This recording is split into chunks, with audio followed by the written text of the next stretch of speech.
So hello again, welcome back to my channel. I am going to now do days 4, 5, and 6 of Ethany's 31 Days of Tarot Challenge. Sorry about days 1 through 3, but I started freaking out over the whole 20-minute thing because, as you know, I don't know how to edit, and it's something I need to learn how to do, and I wouldn't know how to put the videos together, so yeah. Anyway, I'm a little calmer now, a little more relaxed, but I'm like, what the fuck? So for days 4, 5, and 6, day 4 was 5 most used decks between 2010 and 2019. Now, some of the decks that I mentioned on day 2, actually, doesn't say tarot, so that's good because some of the decks I mentioned on day 2 and 3, the tarot and oracle decks, they're ones that I use each year and that I use quite a bit. So I do not have 5 decks to show you. I'm just going to show you a few decks that kind of round out what I've already the decks I've already shown you. So for tarot, now I'm going to do oracle first. It was probably my second oracle deck, and that is the Goddess Guidance Oracle cards by Doreen Virtue. Now, I'm probably going to retire this deck soon because it is out of print now, because she doesn't know how to take care of her life and decide to get all fucked up on the Lord. Yes, that was a diss. But this was one of basically my first ever goddess deck. It just holds a special place in my heart. I still use it, still love it. I'm looking at other, I think the Goddess Oracle. I mean, I have the, Keepers of the Light by Kyle Gray. I don't really care for it as much. But there's a couple Goddess Oracle decks that I'm actually thinking about, and I think one of them is Goddess Knowledge cards and the Goddess Oracle. And once I get probably the Goddess Oracle's one I'll go for, then I will retire this. See, one of my favorite cards. One that comes up for me a lot. I don't know. Oh, yeah. Do you know offhand if my streams are coming by post or what? I don't know. Oh, okay. This one comes up for me a lot. I get Pele a lot. So, but this has a special place in my heart, and it was one of my first oracle decks, and I've always pull it out when I need like goddess guidance. But yeah, so I don't care if it's a Doreen Virtue deck. It's my deck now. My other 2 decks that I'm going to share are like go-to decks for me. And one of them is I'm using actually this month for my daily draws, and that is the Aquarian Tarot. Yay, look at there. Knight of Rods. And I totally dig the art. It's also the deck I pull out in May because it's my birth month. And this deck, I guess, first came out in 1970, and that's when I was born. So this deck, this specific one's not as old as me, but the deck itself. So it's my go-to. Another one of my go-tos is the Legacy of the Divine. This is always gets pulled out all the time. I just love it. I only have the Gilded Tarot, the Legacy of the Divine, and Tarot Grand Lux by Marchetti right now. And of the 3, this is probably my favorite. It is my go-to. Most beautiful Empress ever. So when it comes to the last decade, these have to be mentioned because they do get pulled out quite a bit. So day 5, what has using tarot taught you in between 2010 and, last decade. Okay.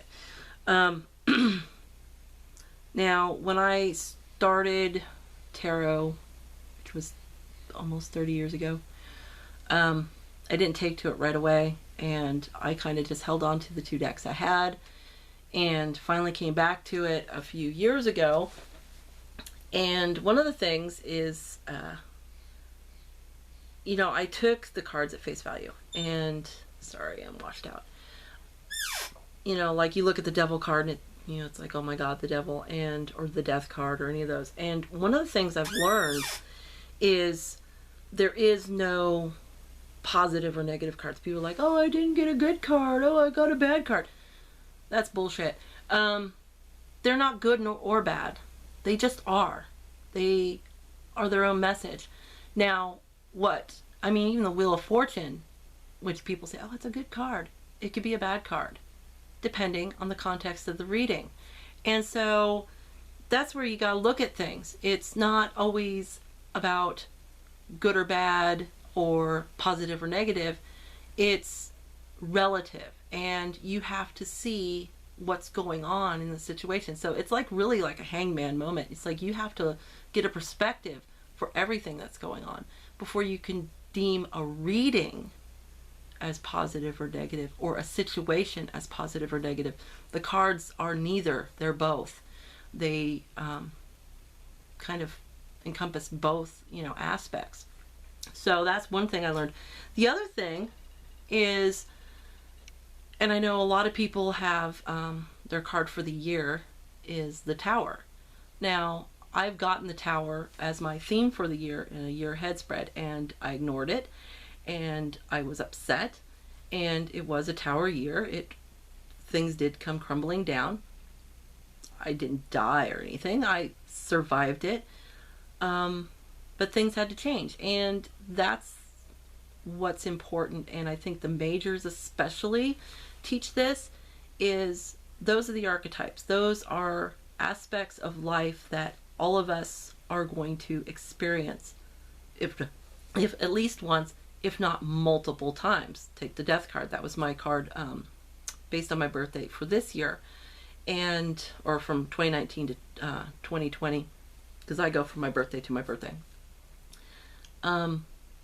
Which means change, and you have to accept change. And in a couple of years, I'm going to get the death card, or not the death card, the Tower card.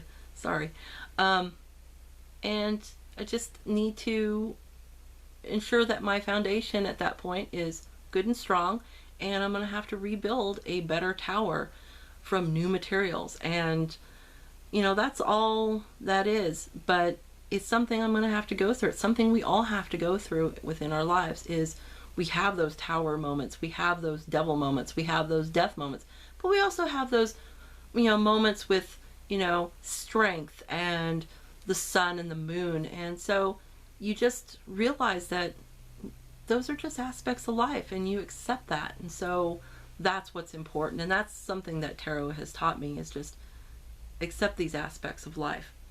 As for day 6, I'm expecting a package, and I just heard the mail truck. Okay, so as for day 6, and let me see, what decks are you anticipating in 2020? I keep checking. I don't see a pre-order for it, and I'm scared that it's not going to come out. And that's the Touchstone Tarot. I love that deck. I fell in love with that deck years ago, and found it was out of print. So that was total disappointment. And so when I found out that they're reprinting it, I'm like, oh my God, don't toy with my emotions, because I love that deck. I think that is superior to Cat Black's Golden Tarot. That was her first deck. The Touchstone is her second deck, and I love it a lot more. And so I'm hoping. Another deck, and I found it on Kickstarter, and I had seen it, but it was out of print. And Kickstarter is they have it on Kickstarter until the 7th. Did I back it? Yes. And it is the 5th tarot, which has a 5th suit in the minors. and I had seen it, like I said, a while ago, and I was just going to Kickstarter and I came across it and I was like, oh hell yeah. And so I am super excited, and they think they should be getting them out in the spring. So yay, those are the ones I'm most anticipating. So thank you. I need to go check the mail because I have some tarot goodies I'm very excited about, so I might do a little video on that one too. So thanks for watching, much love and blessings, and I'll see you with my next prompts and other videos. Bye.